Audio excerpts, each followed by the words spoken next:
नमस्कार। हमारे इस खास शो कोरोना से जंग स्वामी रामदेव के संग में आपका बहुत बहुत स्वागत है। आपके साथ में हुसैन रिजवी और स्टूडियो में है मेरी सहयोगी ज्योत्सना पाटनी। आज से करीब 1.5 साल पहले बुखार आना एक बहुत आम सी बात थी। मौसम बदलने पर बुखार आ जाता था, सर्दी होने पर भी बुखार आ जाता था, लेकिन दवा लेने के बाद ये बुखार 2 से 3 दिनों में ठीक भी हो जाता। मगर अब आज के वक्त में जरा सोचिए आप इसे, अगर 10 से 15 दिन तक बदन तपता रहे, थर्मामीटर का पारा 104 डिग्री के आसपास बना रहे और दवा लेने पर भी बुखार उतरने का नाम न ले, ऐसे में मरीज का क्या हाल होगा? बिल्कुल हुसैन, ठीक कहा आपने। कोविड ने हर दूसरे घर में यही स्थिति पैदा कर रखी है। पहली वेव के मुकाबले सेकेंड वेव में कोविड मरीजों को तेज बुखार आ रहा है और कई दिनों तक उतर भी नहीं रहा है। कई मामलों में नेगेटिव होने के बाद भी लो ग्रेड फीवर मरीजों में बना रहता है। डॉक्टर्स की माने तो इस बुखार को बिल्कुल भी नजरअंदाज नहीं करना चाहिए, क्योंकि ये बुखार 10 दिन में आपके लंग्स को 80% तक खराब कर सकता है। दरअसल कोविड के कई मामलों में आरटीपीसीआर रिपोर्ट नेगेटिव आ रही है, लेकिन बुखार लगातार बना हुआ है। डॉक्टर्स का यह भी मानना है कि ये कोविड निमोनिया का लक्षण हो सकता है। लगातार बुखार लंग्स में इंफेक्शन को बढ़ा सकता है और जानलेवा भी हो सकता है। हमारे देश के गांव ऐसे ही हालात से गुजर रहे हैं। यहाँ लोग बुखार आने पर इसे हल्के में ले रहे, प्रॉपर दवा तक नहीं ले रहे। ऑक्सीजन लेवल चेक करना तो शायद बहुत दूर की बात है। इतना ही नहीं हुसैन, हैप्पी हाइपोक्सिया भी कोरोना से जान बचाने का बड़ा रीजन ये बनता जा रहा है, और जिसमें ना सांस फूलती है, ना सीने में भारीपन होता है और ऑक्सीजन लेवल 24 घंटे में 50 से नीचे चला जाता है। ये बदलते कोरोना का सबसे नया और खतरनाक लक्षण है। लेकिन हम इंडिया टीवी पर पिछले 1.25 साल से लगातार स्वामी रामदेव के साथ न सिर्फ कोरोना से जंग लड़ रहे हैं, बल्कि उसके हर रूप की पहचान बताकर दर्शकों को जागरूक कर रहे हैं। स्वामी रामदेव इस वक्त हमारे साथ जुड़ चुके हैं। स्वामी जी, बहुत स्वागत है आपका। प्रणाम। स्वामी जी, बहुत बहुत स्वागत है।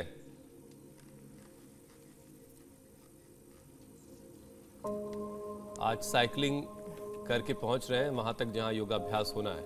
बिल्कुल।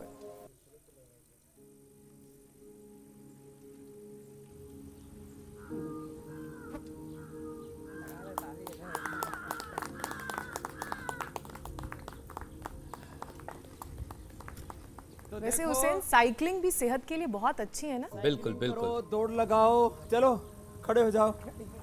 स्वामी जी, बहुत बहुत स्वागत है आपका। चारों स्वामी तरफ जी तो प्रणाम। प्रकृति का नजारा है। बहुत बहुत प्रणाम हुसैन भाई, ज्योत्सना जी। आपको कल हमने ईद की मुबारक भी दी थी और अक्षय तृतीया की भी शुभकामनाएं दी थी। बहुत शुक्रिया स्वामी जी। तो चलिए शुरुआत कर देते हैं जी। और सुबह उठ करके साइकिलिंग करें, दौड़ लगाएं, सूर्य नमस्कार करें, योगिक जॉगिंग करें, दंड बैठक लगाएं, सुबह पसीना बहाएं। मैं अक्सर आजकल लोगों को एक बात कहता हूँ, सुबह पसीना टपकाओ, इतना पसीना बहाओ पसीना टपकने लगे, नहीं तो तुम टपकने वाले हो। 2 विकल्प है, या तो पसीना टपकाओ, नहीं तो खुद टपकने के लिए तैयार हो जाओ। तो हम सुबह सुबह लोगों का पसीना बहाते हैं, योगिक तो यही जॉगिंग कराते पसीना बहा लिया जाए, हैं, सूर्य नमस्कार कराते हैं, योगासन प्राणायाम कराते हैं।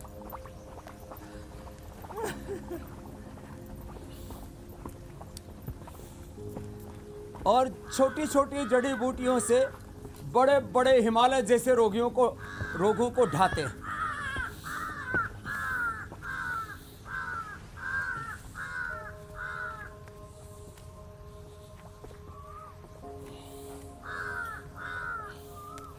स्वामी जी, कल जो है प्रधानमंत्री ने कहा कि कोरोना बहरूपिया है जी। इतने रूप बदल चुका है कि सावधानी में जरा सी भी चूक बहुत भारी पड़ सकती है। तो योग आयुर्वेद तो कोरोना से हर रूप से हमें बचाता आया ही है। सेकेंड वेव में बुखार ने लोगों को पूरी तरह से तोड़ दिया है। ऐसे में इम्यूनिटी को मजबूत करना जो है वो बहुत जरूरी है। तो कौन कौन से योग करने, आपने स्ट्रेचिंग की शुरुआत कर दी है, तो कौन कौन से योग करने हैं जिससे इम्यूनिटी मजबूत रहेगी और इन्फेक्शन से फाइट जो है वो आसान भी होगी और जल्द खत्म भी होगी?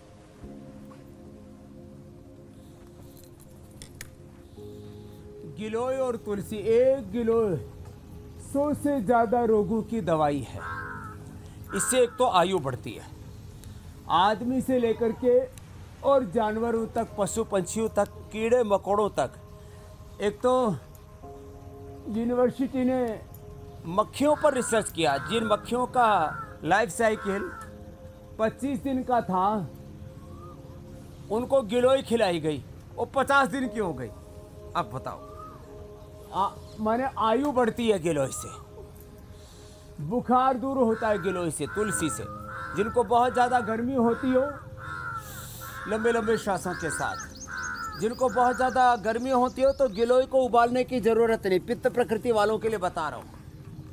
रात को भिगो दे और सुबह उसको अच्छी तरह से कूट करके छान करके पी जाएं, ऐसे ही थोड़ा तुलसी मिला करके। तो बुखार कितना ही भयंकर हो, अर्थराइटिस कितना ही ज़्यादा हो, अस्थमा कितना ही ज़्यादा हो, कितना ही ज़्यादा अलग अलग प्रकार के फंगल इन्फेक्शंस हो रहे हैं, बहुत खतरनाक चीज़ें हैं ये।